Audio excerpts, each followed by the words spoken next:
Friend, दृष्टि classes में आपका स्वागत है। जैसा कि आप लोग जानते हो कि कल हम लोग यूपी स्पेशल का 2 लेक्चर देख चुके हैं और ये आपका कौन सा लेक्चर है, तीसरा। और आप लोग ये भी सोच रहे होंगे कि सर एक दिन वीडियो डालते हैं और उसके बाद 2 दिन नहीं आता है, तो उसका रीज़न ये है, थोड़ा यहाँ पे सर्वर प्रॉब्लम है जिसकी वजह से हम वीडियो आपको पर डे नहीं दे पा रहे हैं। तो आप लोग टेंशन मत लीजिए। सर्वर के लिए मैं वोडाफोन का ही सर्वर का प्रयोग करूँगा जिसमें लाइव क्लासें भी दी जाएगी। आप लोग को एक बात और बताता हूँ, हो सकता है 2-4 दिन बाद आपको लाइव क्लास रीजनिंग, मैथ और उसके बाद जीएस को जो यूपी स्पेशल चल रहा है, ये सारे टॉपिक पे पर डे चर्चा होगा टाइम टू टाइम। जैसा आप लोग टाइमिंग की बात कर लेते थोड़ा सा हम लोग जाने, तो देखो हम लोग कहाँ तक पढ़ चुके थे उसकी बात जरूर करते हैं, ठीक है। तो यूपी स्पेशल में जहाँ तक पढ़े हैं तो आप लोग ये स्पेशल का ये हो जाएगा उत्तर प्रदेश विशेष का वीडियो नंबर आपका 3rd रहेगा। कौन सा रहेगा लेक्चर? तीसरा रहेगा। तो आइए देखते हैं यहाँ पे, जैसे हम लोग उत्तर प्रदेश के बारे में, तो हम लोग उत्तर प्रदेश में कहाँ तक पढ़ लिए थे उसके बारे में चर्चा थोड़ा सा कर लेते हैं प्रीवियस। जैसे हम लोग ये बात किए थे उत्तर प्रदेश में एनसीआर में कितने जिले आते हैं, तो 7 जिला बताया गया था। कितने जिले आते हैं? 7 जिले आते हैं। और आपको ये भी बताया गया था कि एनसीआर में जो अभी सम्मिलित किया गया है तो कौन सा जिला था? मुजफ्फरनगर को कब सम्मिलित किया गया था, ये क्वेश्चन बन के अगर आ जाए आपके साथ तो आप क्या बताएंगे? मुजफ्फरनगर को 9 जून 2015 को एनसीआर में सम्मिलित किया गया था। अच्छा, अगर बात करते हैं हमारे यहाँ, जैसे 9 जून 2015 को एनसीआर की पूरी बातें हो गई थी, तो हम लोग आज बात करेंगे हमारे उत्तर प्रदेश में कैसी व्यवस्था है, कैसे शासन प्रणाली चलाई जाती है उसकी बात कर लें। तो यहाँ पे कौन सी शासन प्रणाली बात करें तो 2 सदनात्मक है। कौन सी है? 2 सदनात्मक व्यवस्था है भाई। 2 सदनात्मक में जैसे अगर हम बात करते हैं तो 2 सदनात्मक में ये बात कैसे आती है, तो यहाँ पे एक बात ध्यान दीजिए, इसमें आपके पास क्या है, तो इसमें आपको देखो बात समझना, इसे बोलते क्या है? राज्य विधानमंडल, विधान सभा, ठीक है। तो राज्य विधानसभा की बात करें तो बात समझना यहाँ पे, तो राज्य विधानसभा। अब यहाँ पे देखो राज्य विधानसभा 2 सदनात्मक में जो आता है तो क्या आता है? राज्य विधानसभा में हमारे पास इसको 2 भागों में बांटा गया। कितने भागों में? 2 भागों में। कौन कौन से भाग हैं? पहला भाग का नाम जो होता है उसका है विधानसभा है। क्या है? विधानसभा। और दूसरा भाग जो होगा वो हो जाएगा विधान परिषद,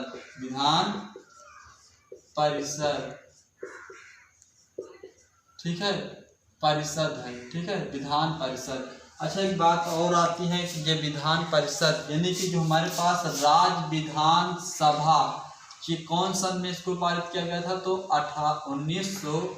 1900 और इसको पारित किया गया था 37 में। कब? 1937 में। और कितने भागों में बांटा गया है इसको? 2 भागों में। एक होता है विधानसभा और एक होता है विधान परिषद। अगर हम बात करें विधानसभा विधान परिषद में, तो हमारे पास एक बात और आती है यहाँ से निकल कर कि हमारे पास टोटल अगर बात करें कि विधान परिषद में कितनी सीटें हैं टोटल, तो 404। कितनी सीटें होती हैं?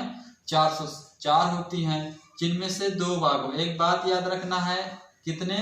403 सीटें जो होती हैं वो आपको मिलेगी। और एक सीट जो +1 होता है वो क्या होता है? मनोनीत।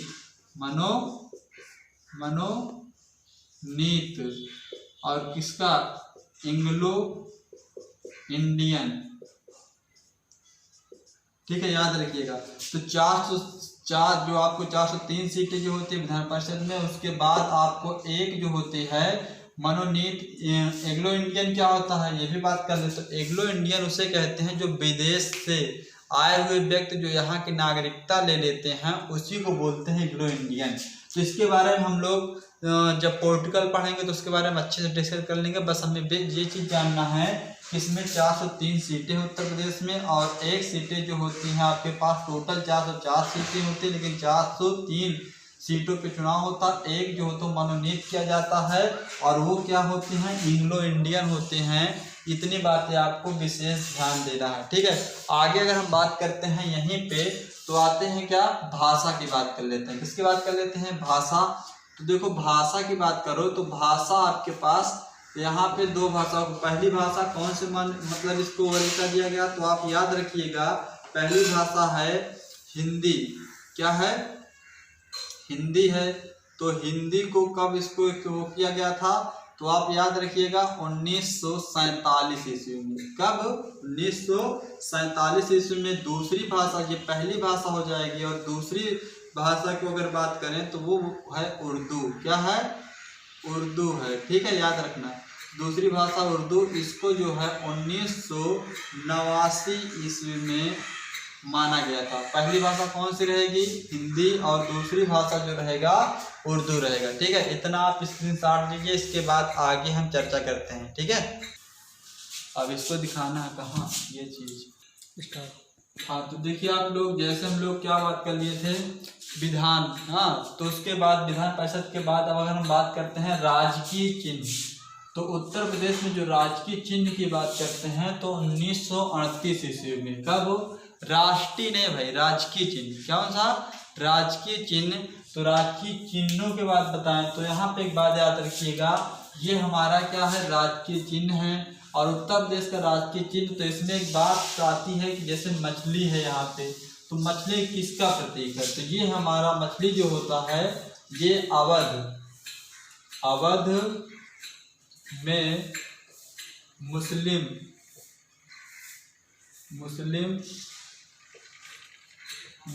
शासक का प्रतीक है। ठीक है, क्या है, अवध में मुस्लिम शासक का प्रतीक है।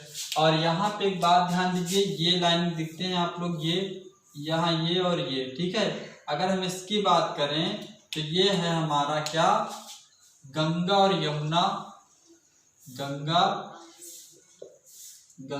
और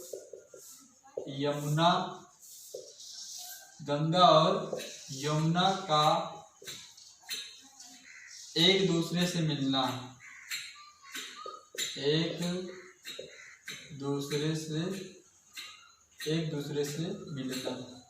ठीक है।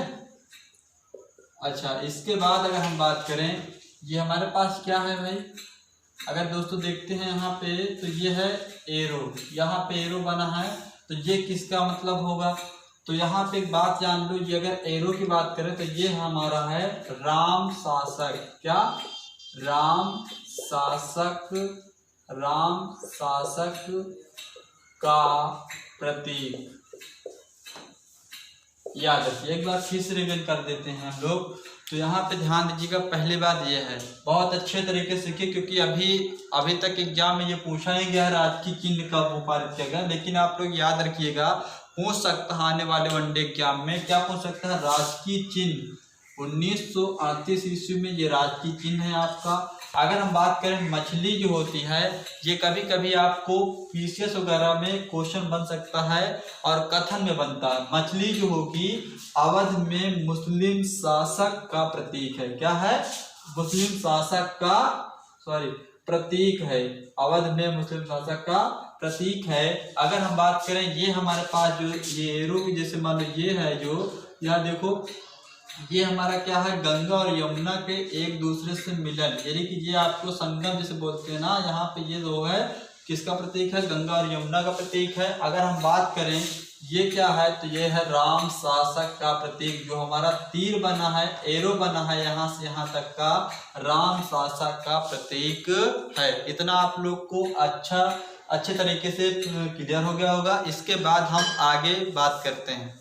ठीक है, हाँ, तो आप लोग देखिए, जैसे भी हम लोग उसके विधानसभा की बातें कर लिए थे और भाषाओं की बातें कर लिए थे, तो जैसे आप लोग प्रथम भाषा अगर बात किए तो 1947 में हिंदी भाषा, और उसके बाद 1989 ईस्वी में उर्दू भाषा को सम्मिलित किया गया था। एक बात समझते हैं। अब इसके बाद हम लोग देखते हैं उत्तर प्रदेश के उपनाम प्लस प्रसिद्ध चीज, मतलब इसमें उपनाम किस नाम से जाना जाता है उसके बारे में आप सीखते हैं। फिर उसके बाद आप लोग को और सारे जितने हो सकेंगे इसमें, तो आज आप लोग को प्रसिद्ध चीजें कौन सी चीजें कौन से जिला में उपस्थित, या कौन सी चीजें कौन से जिले में प्रसिद्ध है, उसके लिए आपको विशेष इसमें से आपको बता देते हैं। जैसे देखते हैं, आइए देखते हैं, जैसे हम बात करें उत्तर प्रदेश के उपनाम प्लस प्रसिद्ध चीजें। जैसे हम बात करें, पहला आपके पास क्या है, संगम नगरी और तीर्थराज नगरी, प्रयागराज, अमरूद नगरी। तो प्रयागराज से ही आपको पता चल गया होगा कि मैं किसकी बात कर रहा हूं। तो किसे बोला जाता है,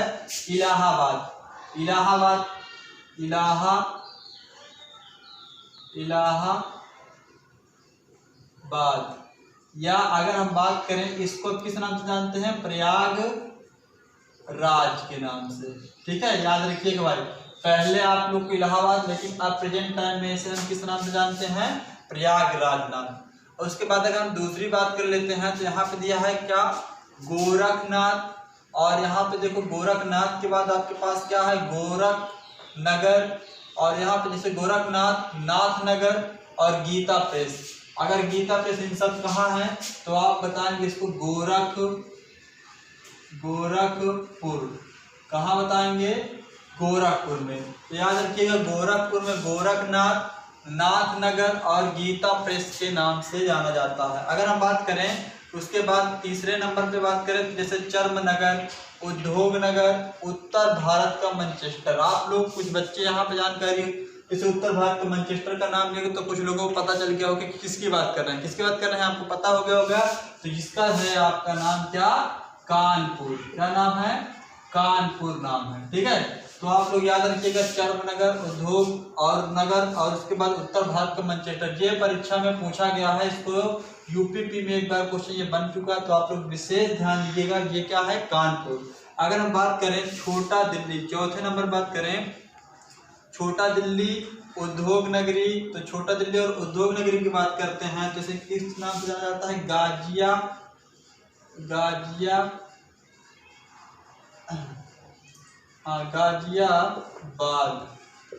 किस नाम से जानते हैं, गाजियाबाद के नाम से जानते हैं। किसके नाम से, गाजियाबाद। याद रखिएगा भाई, गाजियाबाद। तो गाजियाबाद के नाम से जाना जाता है क्या, छोटा दिल्ली, उद्योग नगरी के। इसके बाद बात करें पांचवें नंबर पे है तो तीर्थनगर। क्या है, तीर्थनगर, रामनगरी, राम जन्मभूमि। आप लोग सब लोग जानते हैं, अभी अयोध्या कांड के बारे में अभी सुनवाई हुआ था आप लोग उसके बारे में। ये किसकी बात हो रही है, अयोध्या। किसकी बात हो रही है, अयोध्या की बात हो रही है। ठीक है, अगर हम बात करें छठवें नंबर पे तो यह है क्या, कैंची नगरी, क्रांति नगरी। तो आप जान गए होंगे कैंची नगरी किसको बोला जाता है, आपको सबको कुछ लोगों को पता चल गया होगा, मेरठ। किसकी बात कर रहे हैं हम, मेरठ को कैंची नगरी।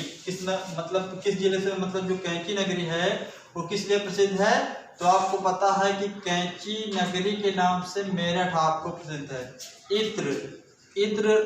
इत्र समझ गए होंगे, इत्र मतलब वही जिसे आप लोग जिसे परफ्यूम बोलते हैं ना इंग्लिश में। तो इत्र नगरी और खुशबुओं का शहर। तो इत्र नगरी, खुशबुओं का शहर की बात करें तो इसे बोलते हैं किसको, कन्नौज को।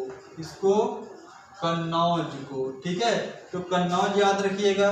अगर हम बात करें काशी की बहन, तो काशी की बहन जो है आपको गाजीपुर को। किसको बोलते हैं, गाजीपुर। याद रखिएगा भाई, गाजीपुर को। और इसके बाद देखो सुहाग नगरी, चूड़ी नगरी और कांच नगरी। तो आप लोग जान गए होंगे, इसे बोलते हैं फिरोजाबाद को। किसको बोलते हैं, फिरोजाबाद। तो फिरोजाबाद को हम क्या क्या, सुहाग नगरी, चूड़ी नगरी और कांच नगरी के नाम से जानते हैं। ठीक है, इसके बाद अगर हम बात करें घाटों का नगर, मुक्ति नगर, पांडवों का नगर और शिवनाथ नगरी और राणसाण नगरी और सीढ़ी नगरी। तो अगर हम इसकी बात करते हैं तो बोलते हैं किसको, बनारस को बोलते हैं। सबको उत्तर क्या रहेगा, बनारस। ठीक है, तो एक बार फिर से आइए देख लेते हैं, तो ये आपका क्लियर हो जाएगा। ठीक है, देखिए आप लोग आराम से देखिए, कोई जल्दीबाजी नहीं इसमें। देखिए जैसे क्या बोला गया है, उत्तर प्रदेश के उपनाम और प्रसिद्ध चीज। तो देखो जैसे संगम नगरी, तीर्थराज नगरी और प्रयागराज और अमरूद नगरी, इलाहाबाद। इस समय इलाहाबाद को प्रयागराज के नाम से जाना जाता है। इसके बाद बात करते हैं, यहाँ पे क्या दिया गया है, गोरखनाथ, नाथनगर, गीता प्रेस। ये कहाँ, गोरखपुर जिले को। ठीक है, चर्मनगर और उद्योग नगर उत्तर भारत का मैनचेस्टर किसे कहा जाता है? मैनचेस्टर। कानपुर को छोटा दिल्ली और उद्योग नगरी गाजियाबाद को, जिसे यहाँ पे देखो तीर्थनगर और रामनगरी और राम जन्मभूमि अयोध्या, और यहाँ पे देखो कैंची नगरी, क्रांति नगरी मेरठ को, इत्र नगरी खुशबुओं का शहर किसको? कन्नौज को। काशी की बहन किसे कहा जाता है भाई? याद रखिएगा आप फ्रेंडों।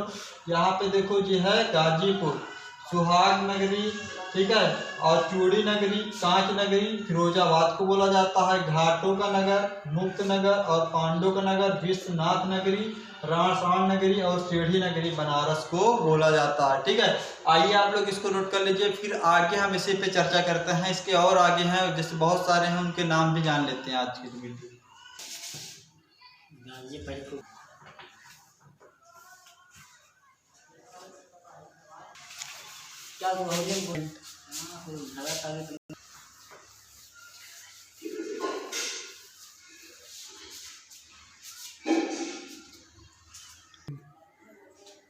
आगे देखो, अब आप लोग को उत्तर प्रदेश को नाम में भी आगे और देखते हैं। आमों का नगर, आमों का नगर की बात करें तो किस शहर को बोला जाता है? लखनऊ को। किसको? लखनऊ। ठीक है, तो लखनऊ को बोला जाता है। अगर पीतल नगरी बर्तनों का शहर किस शहर को मतलब किस जिले को बोला जाता है? तो मुरादाबाद को, मुरादाबाद को। ठीक है, मुरादाबाद को बोला जाता है पीतल नगरी बर्तनों का शहर। चाकू नगरी नवाबों का शहर, आप लोग जान गए होंगे, तो इसको बोलते हैं रामपुर को। किसको बोलते हैं? रामपुर को बोलते हैं। और यहाँ पे देखो सिराज ए हिंद, क्या है? सिराज ए हिंद, इसका उपनाम किसे है? इसे बोला जाता है जौनपुर को। किसको? जौनपुर। ठीक है, अगर आगे बात करें तो यहाँ पे है कृष्ण नगरी और पेड़ा नगरी, तो ये हमारा कौन सा है? मथुरा। मथुरा क्या है? मथुरा। और उसके बाद देखो ये हमारा क्या है? ताज नगरी, पेठा नगरी, तो ये कौन से शहर का नाम है? उसका नाम है आगरा। क्या है? आगरा। और नजाकत वाला शहर नवाबों का शहर, नवाबों का शहर और बागों का शहर। अगर इसकी बात करें तो ये भी हमारा किस में आता है? लखनऊ में आता है, लखनऊ।